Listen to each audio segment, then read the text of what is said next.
All right, good afternoon. Happy Friday to you. Another edition of Catching Up with Tommy Mac, brought to you by Team Tommy Mac right here on 1010XL's podcast platform, 1010XL.com, the 1010XL app. We are on the 1010XL Jaguar YouTube channel, shared all over social media, all over the platforms, whether it's Spotify, or iTunes, you name it. We've got it live for you and recorded.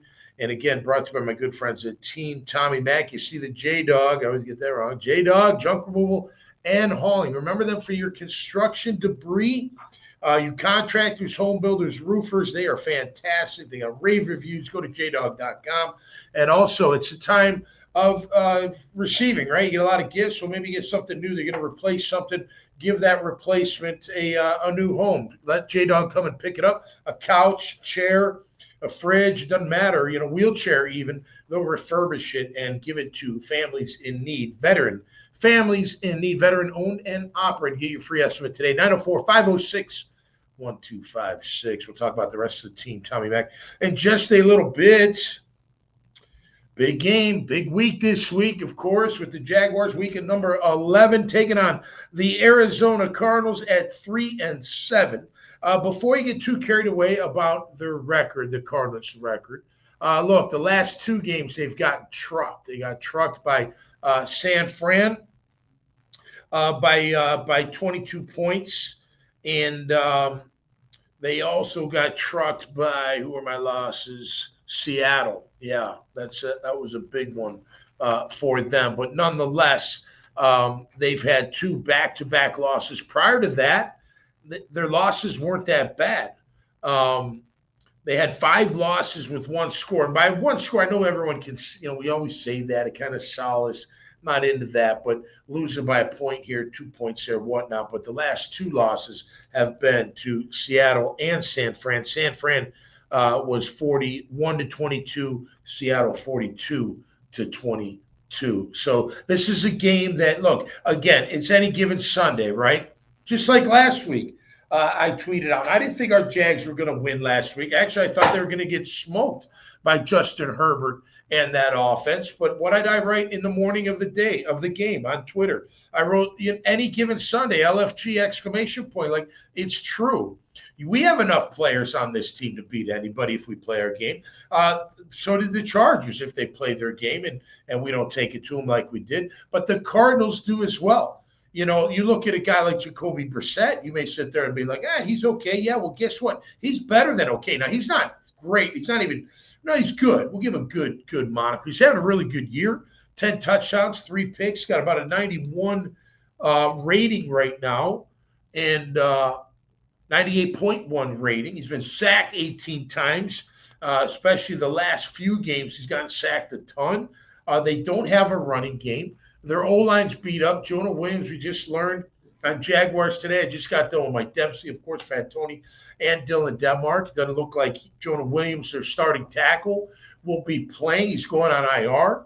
Will Kelvin Beachum get the start? Yes, Kelvin Beachum is still playing for Jaguar offensive lineman. He may get the start. But look, these guys give up a lot of hits to their quarterback. Doesn't always result in turnovers, but it results in messing that quarterback. Last week, Jacoby Brissett threw for over 450 yards. He had 47 completions, 57 attempts. Well, San Fran never touched him. Last week, they had 0 sacks against him. And for a team that was giving up a ton, I wrote it down. I'll give it to you real quick. Against Indy 4 weeks ago, 12 QB hits, 2 sacks. Against Green Bay, 12 QB hits. Excuse me. 12 QB hits, 6 sacks. 11 QB hits, 5 sacks against Dallas, 10 QB hits against Seattle with 5 sacks. And then last week, 4 QB hits, but 0 sacks. So they shorted up a little bit against San Fran. We can't allow that to happen. We got to get after Jacoby Brissett like we got after Justin Herbert. We've got to affect his game big time. Whether that takes him out of the game or not, I don't want anyone to get seriously hurt, but I do want you to ruin their day. A concussion can be serious, don't get me wrong, but for the day, if that knocks him out, then so be it. That's the name of the game. You want to knock out the QB. I know you want to knock out the running back. You want to knock out everybody that you come in contact with, at least for the day. We've got to take care of Jacoby Brissett. One of my keys to winning this game. We also got to pound the football. I think the blueprint's the same as last week. You pound the rock with your offense and get a little play action going, get a little timing going, get Trevor into a rhythm. Look, he's good with those certain passes. Look, the pick last week, of course he'd like to have it back. He threw it in the wrong spot. He normally doesn't. He normally puts that on the outside for his receiver to have the only shot at getting that ball. But that was a bad throw. Okay, whatever, it happens. He bounced back and finished the second half a lot better than the first half. But let's not wait. Let's get him going early. I got us winning 24-10. I think we win comfortably. I don't know if it'll start off like that, which doesn't matter anyway because you never know. I mean, look at last night. Buffalo starts off with an unbelievable drive, great run for 45 yards with Cook, and next thing you know, they don't score hardly at all on offense the rest of the way. The Houston Texans defense kept them in the game and then eventually won the game. No doubt about that. So Buffalo, licking their wounds, going back home, and a lot to think about as they get to prepare for the rest of their season. So to me, this game against Arizona will show me what our team is really all about, and not fully because there's still more football left to be played. So I'm not going to, it's not definitive one way or the other, but it will show us, have they overcome the fact that they're not very good at handling success, meaning having a good game and then that very next week having another clean, aggressive, physical game. This is what we've got to put together. This is what the team's got to put together, these back-to-back. You got to start stacking them, right? You've got two very winnable games before you take on the Indianapolis Colts here at home. You very well could be 8-4. I'm pulling for you to be 8-4. If you're 8-4 going into that week, I'm going to feel very confident about our team. And I gained confidence from before because I didn't like what happened in Houston. Nobody did, and now they got something going. They're a game behind us. That's another reason why we can't drop a game. We don't want to give them momentum. They got enough momentum. Let's shut that momentum in the face. Kick. You're a step above. What do you do when someone's beneath you? Kick them right in the head and send them going. Right. So that's what you do to the Houston Texans by beating the Arizona Cardinals. It's not a must win, but man, you sure do want to show. Because to me, if you do that, right? Because one thing I feel like we've been doing throughout the year, we'll play up to our competition, then we play down to our competition. And it can't be that way. It just can't be that way. You got to be consistent as you move forward in November and December. What are you doing right now? What are you doing? You're preparing yourself for the tournament. You're preparing yourself to go after the Lombardi Trophy. Whether you get there or not, it doesn't matter at this point today. That's what you're working towards. So you're building, this thick skin, this toughness, this durability, this clutch kind of play that you're hoping you can bring into the tournament. It's time to think about those kind of things in terms of our Jacksonville Jaguars at 6-4. That's why this game is very important. How sweet does 7-4 sound? In the year of first, from Liam, from James, from Tony, all first, from Grant, from Anthony, all these first-time coordinators, coaches, executives, personnel guys, whatever the case may be. The year of the first is really doing pretty well right now, but we got to cement it. Like, to me, you needed last week to get rid of the week before, right? Like, we let them back in the game. We should have never lost that game, and you shouldn't have, but you did, and you did let them back in, and you weren't very good. Defense wasn't good. Offense wasn't very good against Houston in that second half as well, the fourth quarter. It was terrible, quite honestly. So you had to come out against the Chargers and show that, man, no, that's not us. This is us. Now it's what? Now we go out to Arizona, and we got to show what we had against the Chargers. That's what I want to see. You show me more like you played against the Chargers. You show me that you're that by beating Carolina. I don't care about the record, and I don't care how you win. Like I said, I got a 14-point victory, 24-10, but The margin is 14. I don't care how you win. It doesn't matter how you win. Nobody cares about, style points right now. This isn't college football. All you got to do is win. And as you continue to stack these things, you're going to be a formidable team. I think you've raised some eyebrows. I do. I think that win against the Chargers definitely, excuse me, raised some eyebrows. Now, let's keep it in perspective, all right? We didn't have all our guys. They didn't have all their guys. Their O-line was terrible. Our D-line was great. Our O-line was great. We shut out their D-line. We just outplayed them,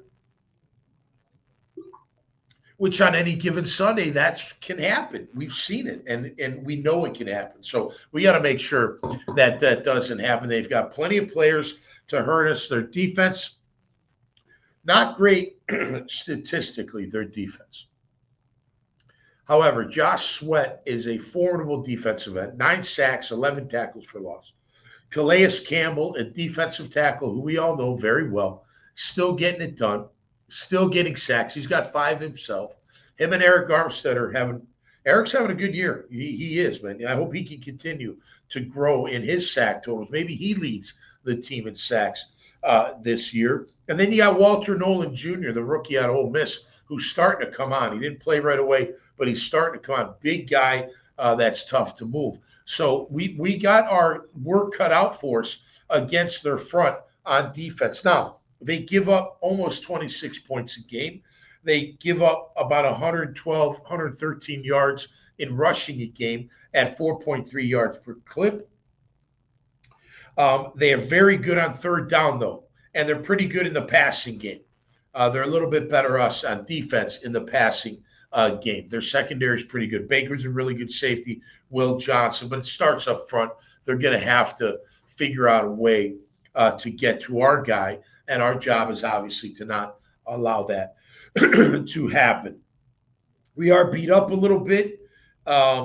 We've got 11 starters and 3 backups that are listed as questionable. They're beat up, not as much, but it is that time of year. And that's when your backups come into play. The guy, remember this whole floor raising thing?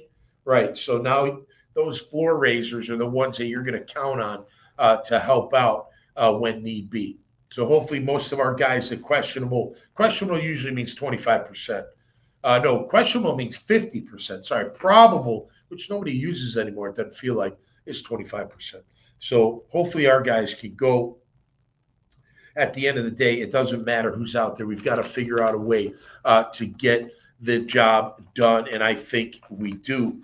Trey McBride, their tight end, watch out for him.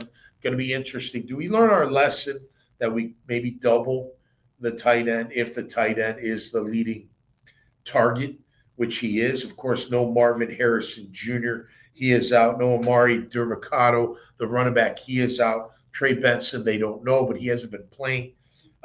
They have a wide receiver or two that can hurt you. Last week, Mike Wilson had 15 catches for 185 yards against San Francisco, so he can get down the field. Now, granted, you don't know when that came. Were they in a shell? Was it, prevent? I mean, listen, we all know what prevent. It's dry in here, so I don't know. My nose is stuffy, so I don't know what's going on. Maybe the dust, whatever. It should be dust. It's a newer spot. Absolutely great here, by the way. The radio studio is right next door. So nonetheless, it's a great place to be, and we love being here. But again, you look at this game and you say to yourself, okay, let's see if this Jaguar team is for real, a real playoff contender, right? You got your sights on Indy, who's got a big game this week. We'll talk about the games going forward. You got your sights on them, and you got the little dog nipping at your heels right now. And they're not that little out with that defense. They're not that little. And by that, Davis Mills played really well last night. So they got something going on. That's why we got to stay ahead of them and keep them in the rearview mirror. We could have put them away, remember. Could have buried them. We did not bury them.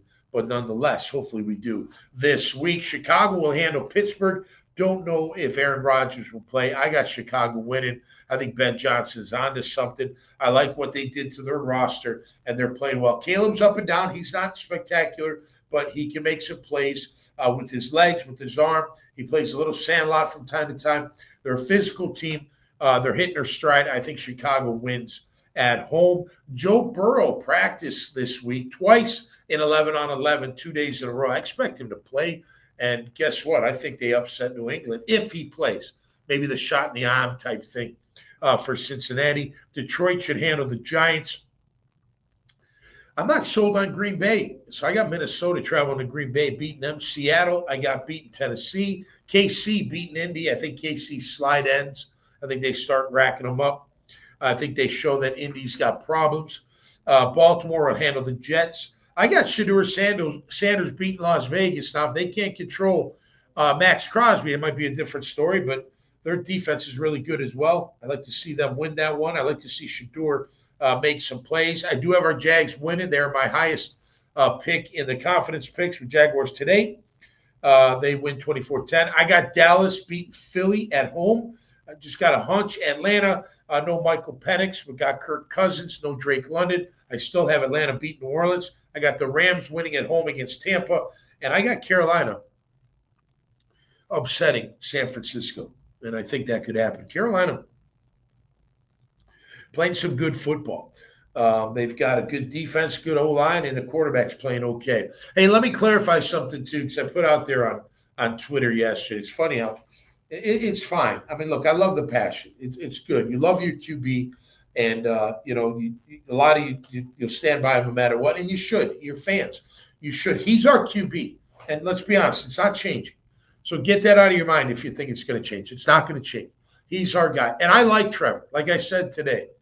Yesterday I wrote, because I saw people going back and forth, I mean, some guys defend him to the nth degree. I mean, they can't help themselves.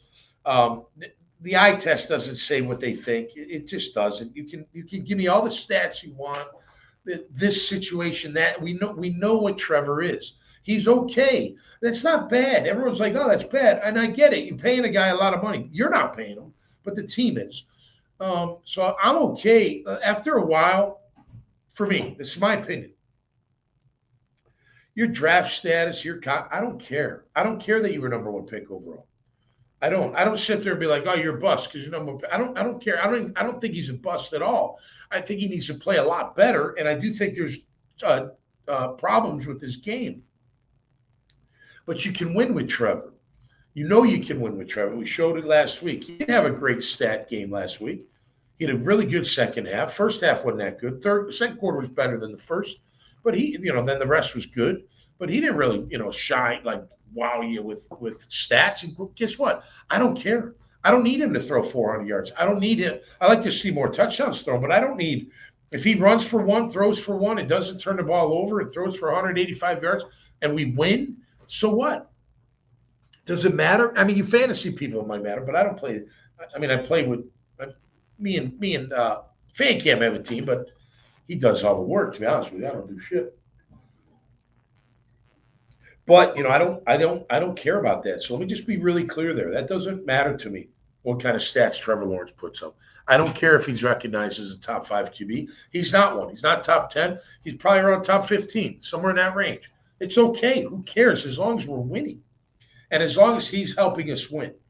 Right? So if we're losing and he's contributing into the loss, turning the ball over, making bad throws, not recognizing something in the game, clock management, field management, game management, whatever, then that's a problem. But if he's just okay and we win, who cares? And then everyone's like, well, it can't be okay if we pay him that money. It's not your money, and I know fans sit there like, hey, we pay their salary. The TV contract basically pays everything. Your money obviously helps. If you don't go to the game, then they consider moving. We understand that. But if the team's winning, you're going to go.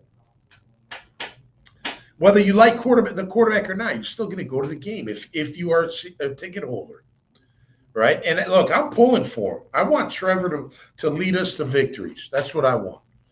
And he's done that. Our defense hasn't been great until last week. So hopefully our defense can continue to go. He's gotten us leads. He's brought us back, right? He's been okay. I don't know why people get so – I know, it's funny. Words, you never know tone, right? So you hear my tone, so it's different than when I say okay, when you hear me say it as opposed to writing, right? Because to me, okay is still good.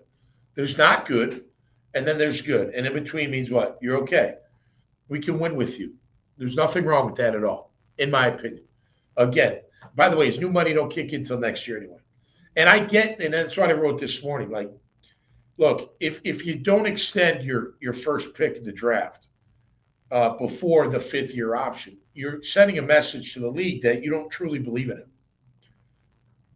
It's true. Tua is another example. I would have never paid Tua. I would have never. Now,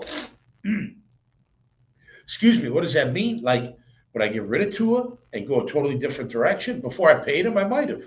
Would Trevor would have? No, I wouldn't have. But I would look at him this year. But here's the problem. You can't, because then he may say, well, if you don't extend me, then no, I'm not doing it during my 5th year.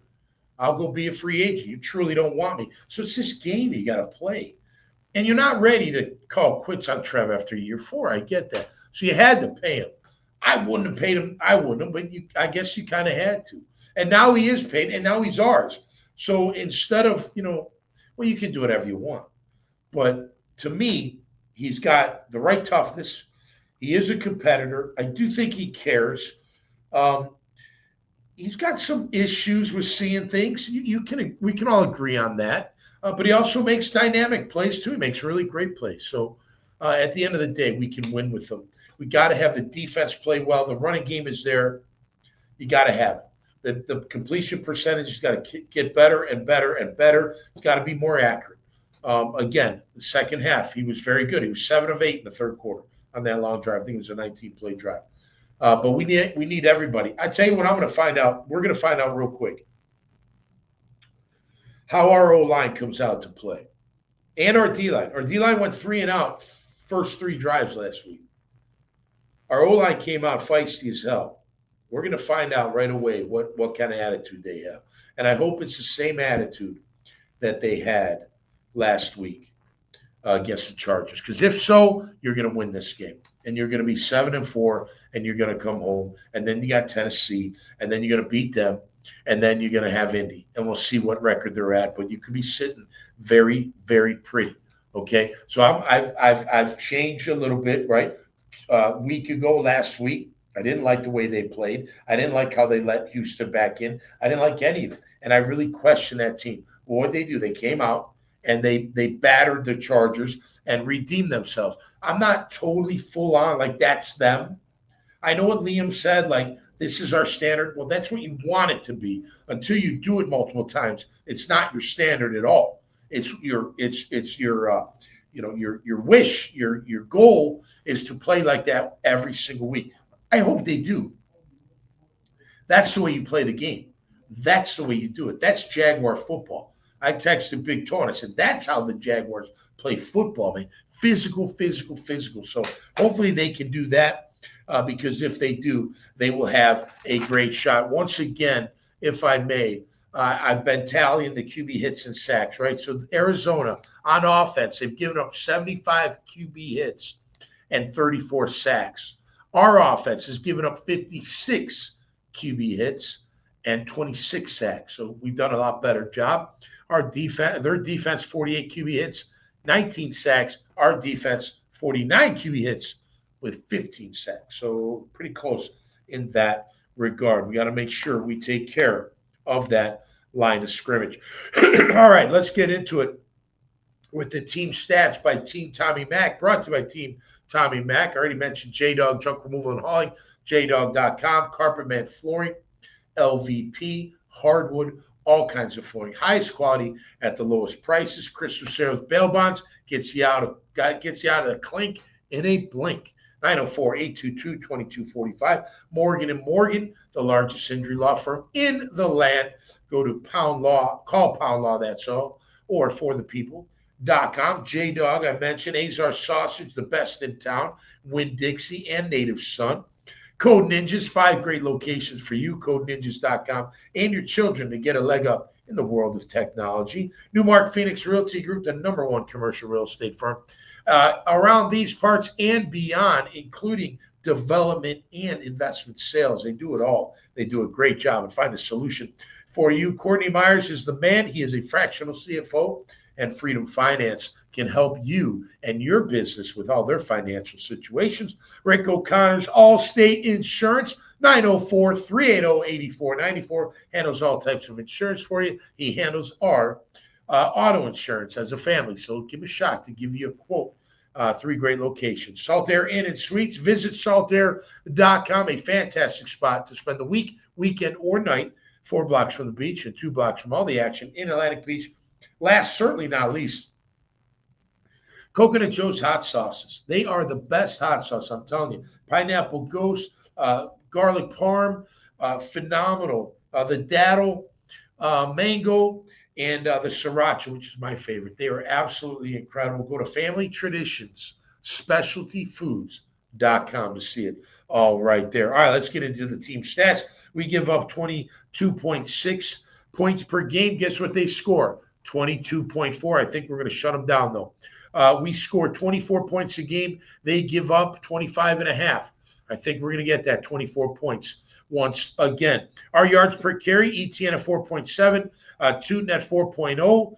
They give up 4.3, like I mentioned, at 112.5 yards a game. I think we can get them there as well. Our defense back down again after shutting down the Chargers on we're at 4 yards per carry. They're at 4.4, but their Mari DiMercato had 7.8, and he is not in the game.